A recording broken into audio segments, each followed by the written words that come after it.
He's the pro. He's the pro. He's the king. I'm the pro. He's the pro. I'll save you.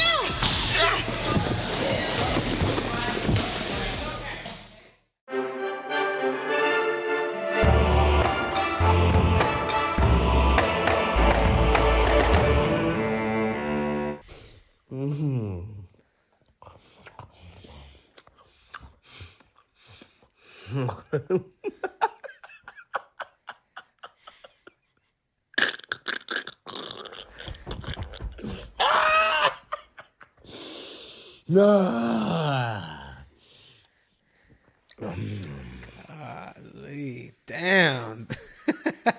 Triple C, man. Is he high? Is he drunk? Is he both? What do you make of those eyes? Dude, I think he's high. I think he's stoned. I think he's a lot more than what we all already know.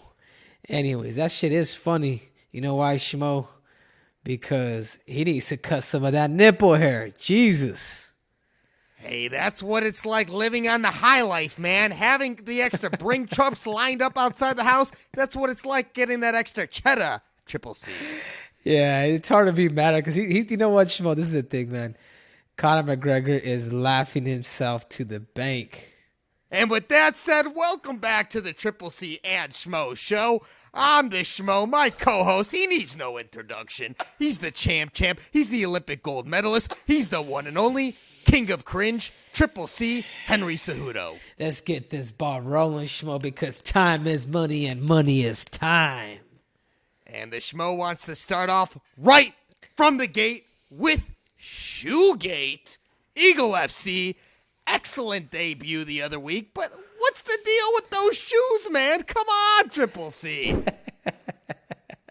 Listen, they gave me some options, Schmo. They said, listen, man, you can wear a little high-top shoes, or we're going to give you an Apple box. And I was like, you know what, dude? So we ended up buying the shoes. I was like, you know what? These shoes give me an extra 2 inches.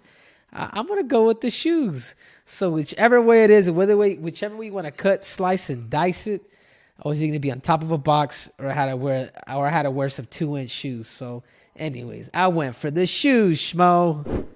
The good old Megan O'Leary treatment. The Schmo seen her standing on those little box platforms, and the last time the Schmo saw someone wearing platform shoes like it was Rampage Jackson. It was actually the other month when he was sizing up Shannon the Cannon Briggs and Triple C, man. Those don't look too comfortable to be standing in for long periods of time, are they? Actually, they're pretty cool, Schmo. They really are, man. They're actually pretty comfortable, man. I can finally be just a slight taller. So anyways, that's what you got to do when you're in the media. That's what you got to do for television. I mean, that's just the way it is, man. So I'm a team player. If you're under 5'7", man, they're going to put you on a box. So it's better to adjust to the game before they put you on that damn Apple box. Embrace it, Triple C. And there might be something we do with the box later on. Shh. We won't say too much. But talk to us about this commentary, man. The first time you're doing commentary, they had you doing the inside the ring post-fight commentary. You got that gig over Chael, man. What was it like being on the commentary team? It was cool. It was awesome, man. You know, being alongside with Chael Sonnen, being alongside with the Kamaru Usman, Cyrus. I mean, we're out here pretty much. You know, these are what I love about Eagle FC is we are all former fighters, so world champions, who are literally commentating, who are literally describing and telling you about the sport.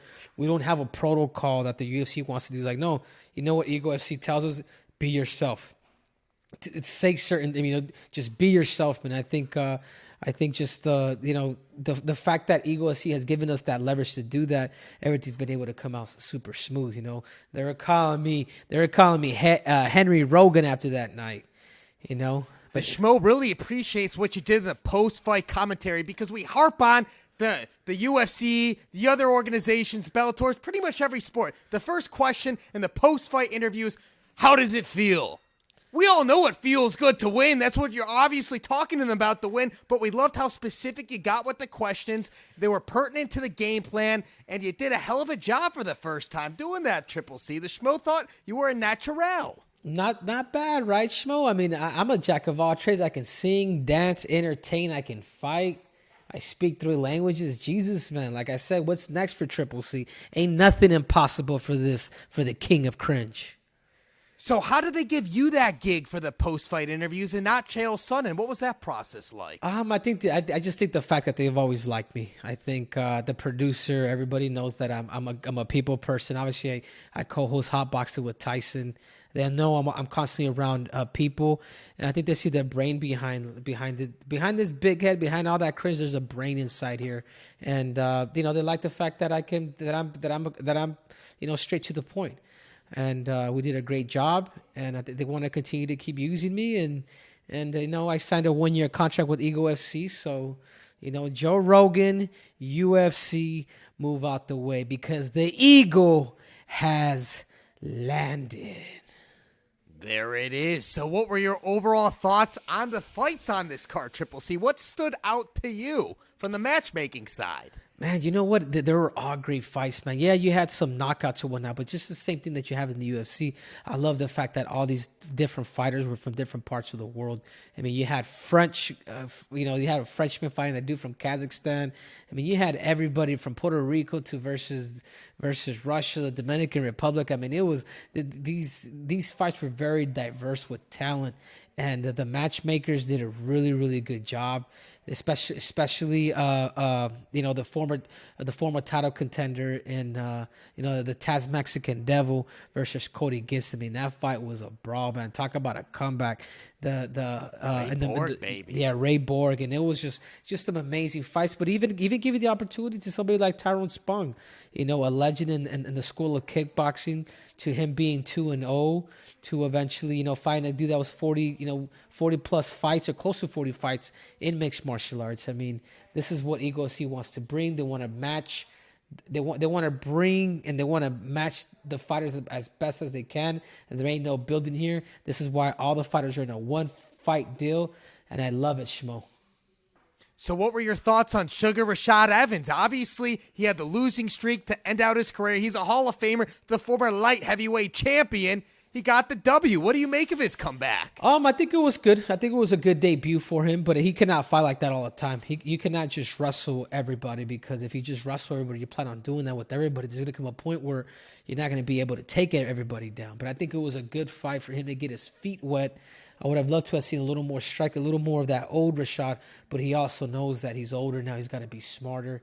And I think Rashad Evans, and I even said it during the fight when he was fighting, I was like, dude, it kind of hit Rashad that he's actually fighting. Like, I almost felt like there was a moment when he did take it down. I was like, dude, I can't believe I'm doing this. Well, he definitely had the control, especially that side control. The Schmo enjoyed the referee always pulling up his pants. His pants were falling down the whole fight. He was grabbing the guy, almost giving him a wedgie, the referee. We loved how active that was. Sagging's the new cool, apparently, Schmo. So, the referee was just doing what the kids do out here in America. Sag. That's right, but maybe the sagging was more of a 90s thing, a 2000s thing. All the kids now, they got the tube socks high. They got the shorts real high, too, showing off those quads, baby. Get those legs out, suns out. But also, I know you spent a lot of time with Uncle Chael Sonnen on the broadcast, but then he started running with this narrative that you're back in the USADA pool. And he rolls it out. Everyone's quoting Chael. He's the big news source. What the hell did you say to Uncle Chael for him to spread that rumor? I said absolutely nothing to Uncle Chael, but you know what? I appreciate him, because you know what? Good publicity, bad publicity, whatever you want to call it, it's still publicity. So no, I am officially not in the USADA pool. I already gave my 2 takes. I said, if the UFC, if Dana White wants to see me fight, we can talk, and I'll put myself in the USADA pool. But as of now, GSP was in the USADA pool for 6 years, 7 years, fought 1 time. I'm not gonna have people freaking, banging on my door and have a 2-month-old and being woken up, or her being woken up and having to deal with all that stuff. It's like, no, the UFC, that's the offer. You guys want me back? You guys, let's talk. I am willing to talk. I will be willing to go out to Las Vegas and meet with Dana White, but I will not get into that USADA pool if you guys are not serious about watching me fight. I'm serious about fighting. The cards are on the table. I have to use you, the people. I have to use you to get to the UFC, because you know what? Who else is backing up Triple C? You know who it is? It's all you fans. So if you guys want to see me fight, you guys got to knock on that door with me too. There it is, folks. And with that said, let's lead into the gold medal moment, because the last show we did, it was a reaction show. We're in the victory room, the hotel room of Figgy. We had Waleed, we had Captain, we had Narrow Force One. Everyone was celebrating. We had the immediate reaction, but we didn't talk about the heavyweight champion Francis Ngannou and his current situation with the UFC. With what's being said, obviously he's got that knee injury, about a 9-month timetable to repair all the ligaments that were torn. Is Ngannou right to hold out? How much should he be getting paid? What do you think of that situation with the UFC and Francis? No, I think Francis is going to be smart about what he has to do. Of course, I help John. I coach John. I would love to see him fight John Jones, but that's not the case here. The case here is there's about 40 million waiting for him if he fights the Gypsy King. And I believe that's the route that he's going. I knew the UFC offered him, a lot more than what they had ever offered him. But that being said, man, I think he's going to take the money route. He's going to fight the Gypsy King. He's going to do this exhibition, and I think he should hold out. I believe he does deserve a $40 million payday, because that's exactly what he would get if he has to fight the Gypsy King. Unfortunately, that just ruined the fight with John Jones. But Francis Ngannou's a smart man, because he took his money and ran. Hold the phone with John Jones for a couple of moments. We'll get to that shortly. Let's wrap up Francis Ngannou. So what you're trying to say to the Schmo, if the Schmo is hearing you correctly, is that you're thinking that he sits out all of 2022, doesn't fight, this contract runs out. We don't see Francis Ngannou in the UFC again, because that first fight he's taken is a boxing match with Tyson Fury, and Dana White's not a part of this promotion? Of course, man. We will never see Francis Ngannou in the UFC ever again. We won't, because or unless he fights Tyson Fury and then he makes a signing with the UFC. Co-promotion. What Conor did with Floyd Mayweather. Dana and the UFC got a percentage of that money. Yeah, and you could, or he doesn't even have to sign with the UFC, but you're right, Schmo. Be that third party and collaborate with the UFC, make that big fight happen, because everybody wants to see the most dangerous athletes, what they want to call them, against the greatest, against in reality, the GOAT. Who doesn't want to see that? So that being said, man, I think he did a very, very good job of holding out. We won't see Francis for a year, but the next time we see him, he is going to be a multi-millionaire. So, are you going to hold true with what you just said a couple of moments ago, that we will never see Francis Ngannou inside the UFC again? Is that what your heart is telling you? Or do you think he will make amends in some sort of collaboration effort here? No, there's too much money, man. There's too much money to and this is where every public figure in the UFC should probably go in this route. You guys should be becoming independent fighters, getting connection with a Showtime, with other people, having a one-fight deal with anybody, and creating these celebrity fights. This is where it's going, and it's beautiful, because it's only going to force the UFC to uppay their fighters, that they don't want to lose their fighters. So kudos to him. I think Nate Diaz is the next one to be gone, get his money, take an exhibition with Jake Paul, whoever the hell he wants to get, and just get paid, man. We all deserve to get paid, and the only way to do it is to be an entrepreneur. And that means let's go to your route and catch the win by the way it's rolling. And I think Francis and Nate and all these guys are going to do it. So why not jump on that bandwagon? Well, Nate's got one fight left, and the longer this thing goes on, we don't have the Poirier fight. The Schmo thinks they're trying to wait this thing out as long as possible and give him that trilogy with Conor McGregor. That's the way this thing is pushing out to be, because they don't want to lose him to free agency. They don't want to lose him to Jake Paul boxing him this summer, when they could have him in their own and Conor McGregor and take that box office money. So now back to John Jones, though. You're saying with Francis obviously out for the year, they're going to have to do another interim title at the very least. John Jones, Stipe Miocic, interim UFC heavyweight title fight? Is that what we're training here for, Coach Henry? Honestly, it doesn't matter. It doesn't matter who John fights. John, whoever you can put whomever you want in front of him. He's gonna beat him. So it doesn't matter whether it's Gon or it's Stipe, whether whomever it may be. They're all in trouble with Jones because he's a different athlete. He's a different animal. We all have to accept that there's a reason why he is truly the greatest of all time in the sport of mixed martial arts.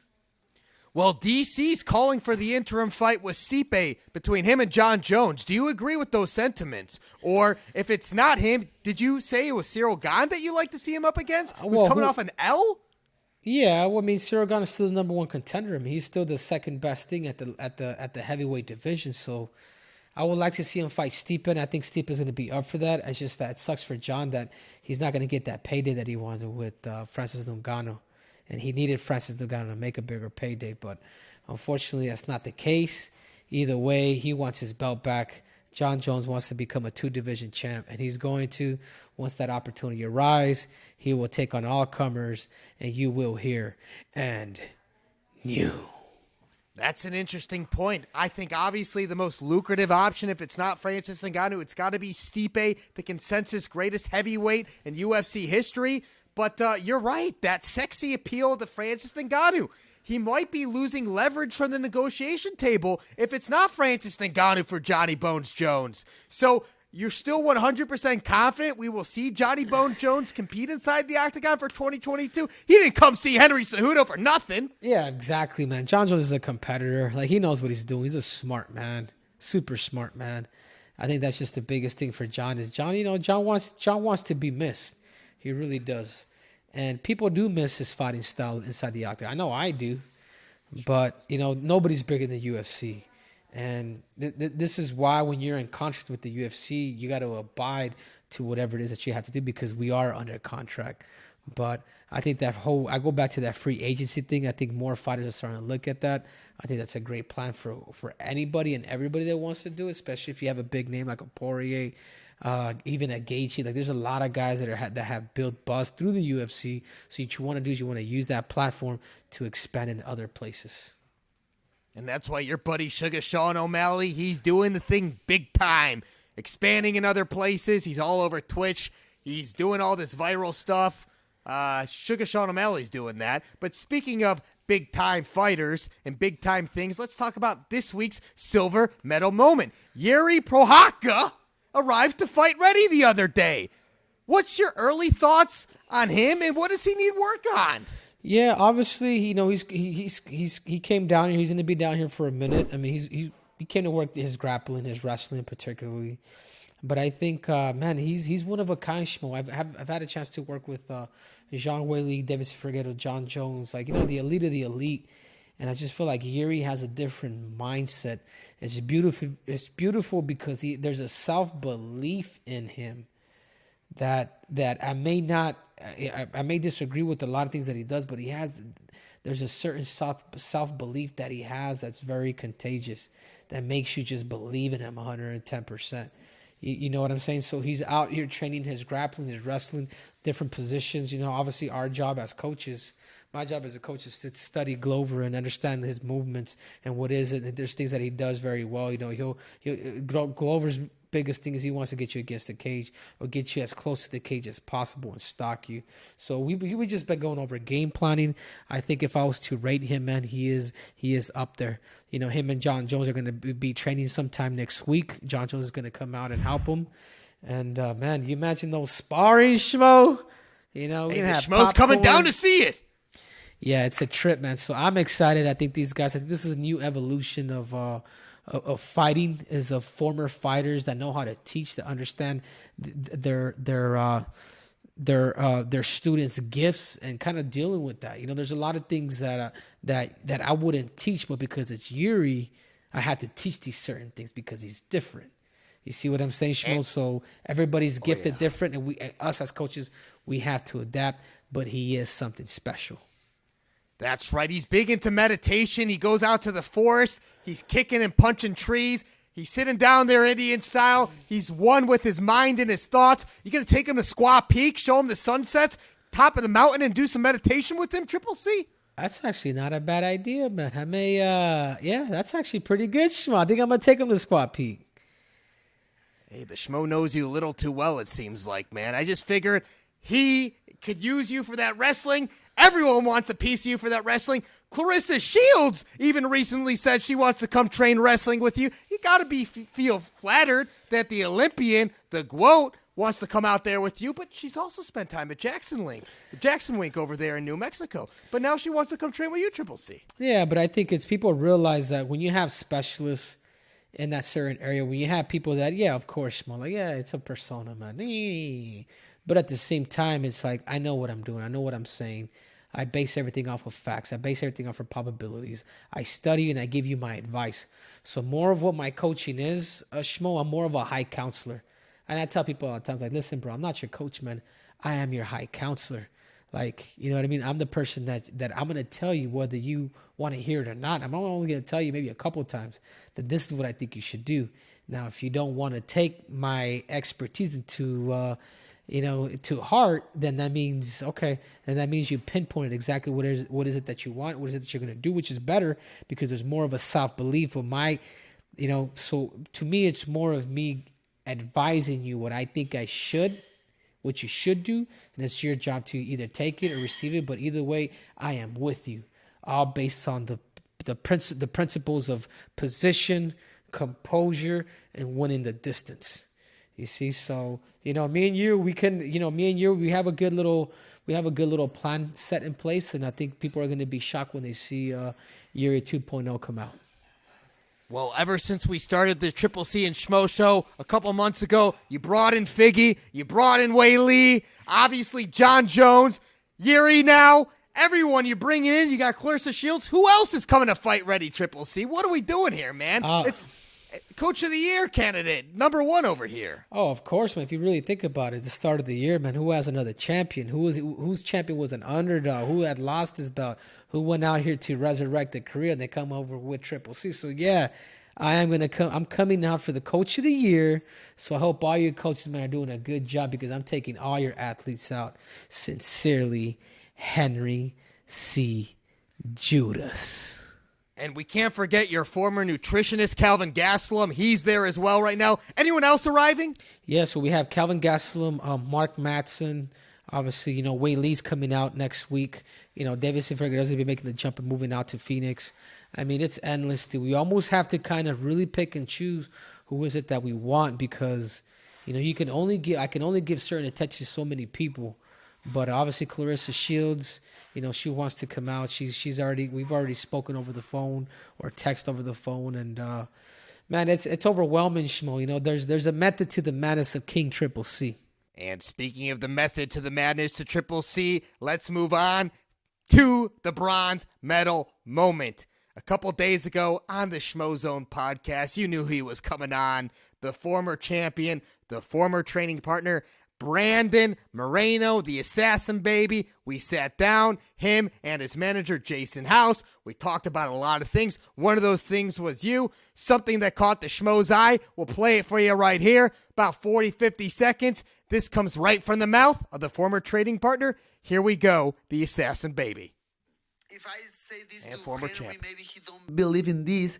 But man, Joe was a really professional because I was even weird because when we went like together, he don't want to talk nothing about Henry when I was with him. We are like, I don't know, maybe in the kitchen, like eating breakfast, I don't know, and all the team was there, and it was weird because I was there, and Joe wouldn't say nothing about Henry or the game plan, or he never asked me nothing about him, and I understand it's really hard to believe, but I don't know, man, the people can see I'm just trying to be very honest always. But talking about, the family, when you understand the life, when you're not alone, yeah, man, everything changed. No, and the thing is like I actually believe him, dude. Like I really do, because I can tell a lot of the fuzz that we did have, me and Joe on the Ultimate Fighter, like it was more of Joe trying to sell the fight or whatever. I think but either way, it doesn't change the fact that he trained with them. You know what I'm saying? Even though maybe they never really spoke. And I do believe Brandon Moreno in that sense, but I think it was just the way it kind of played out with us. The fact that I think the biggest thing, Schmo, is he gave me his word after the show because I didn't pick him because I was trying to be team selective and trying to make the greatest team because I knew Joe wasn't going to pick him, so he was randomly selected to the opposite team. I think it was more the fact that Brandon told me that that he wasn't going to train with either me or him, which I understood. But once I saw him at Joe's fight, I'm just like, hey man, the gloves came off. So that's kind of more where that's more where it sucks as a friend. But I also understand because he has a family now. Like me now having my little baby America, dude, like I'll do whatever it takes. Even if that means I have to freaking, cold cock somebody, whatever that may be. So I get it, man. You got to do what's best for you. I went out to win 2 world titles. He ended up getting cut. He happened to make his way back through, and he had to become champion. So at the end of the day, I think both of our stories is extremely beautiful, and I wish him nothing but the best. And if he fights Davison again, that doesn't change the fact that we want to take his head off again. But I still got love for the dude, Schmo. And obviously that's where all signs point to this 4th fight with Figueiredo, man. When do you think the planning will start? When do you think that fight will happen? Because it just seems like that is going to be the next fight. It's going to be the first time UFC MMA history guys go at it 4 straight times. Hasn't been done before. When do you think this will all come to fruition? Yeah, no, I think I don't know, man. I don't know. I think Davison may change his mind. I think he may want to see the winner of Askar and Kai Kara France. I think he may want to see the winner of that fight because they have fought 3 times. I'm just like, Davison, if you're not getting paid for the 4th fight, why fight this dude again? You already beat him a couple of times. He didn't want to fight you that 3rd time. So that's kind of more of where we have to strategically see the fight. I think, and I told Davison too, man. I says, I think it would be good for Brandon to fight Pantoja. I think it would be good if he can get over that hump, put him through the gauntlet a little bit, and then fight him again. I think that's more strategic. I think we get the winner out of Kai Kara France and Askar. I think that's appetizing. And I think if Brandon Moreno can get past Pantoja, then we'll have a 4th fight. But if not, it's almost like he's already fought him. I mean, I understand the 4th fight would be cool, and I don't mind taking it. But at the same time, it's like I wouldn't mind putting him through the ringer again.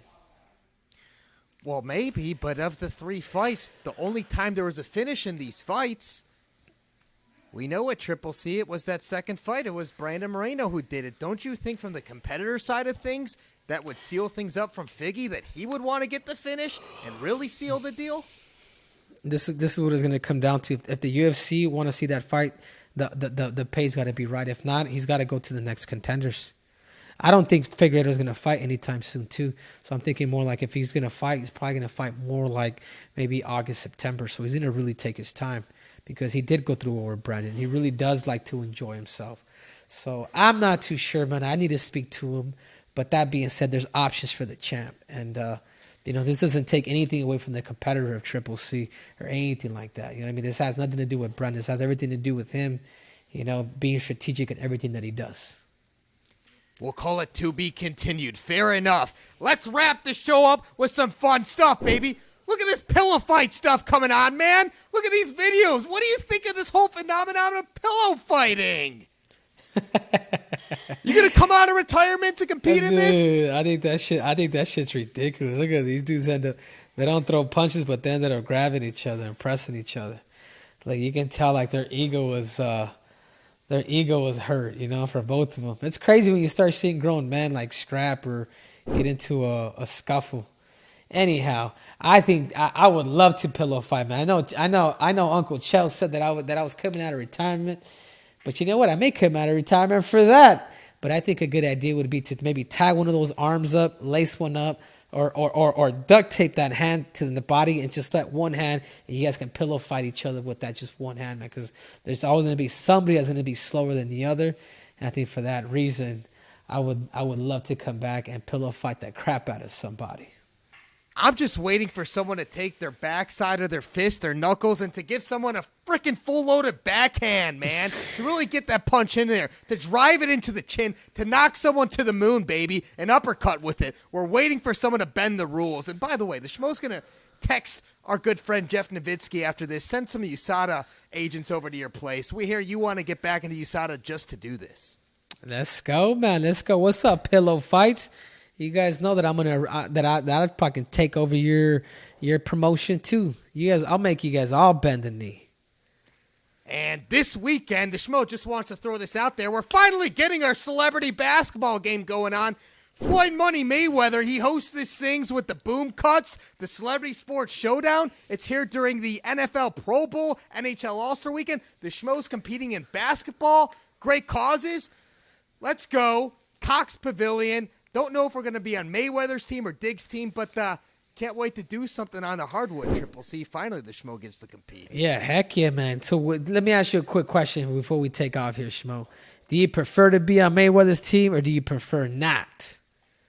100% prefer not, because if the Schmo could get the opportunity to shut down Floyd Money Mayweather, to cross him over, to raindrop over the man, because we got the height, I don't think the Schmo could dunk. Maybe a lifetime ago we could touch the rim. Not there right now, but if the Schmo can shoot over him, could drive, could kick it out, can make some highlight plays, get some defensive stops, we'll call it a day.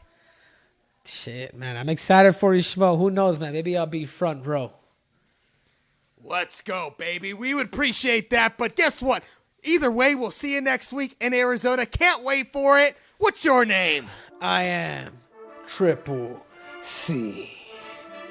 I am the Schmo. We will deliver, and we are.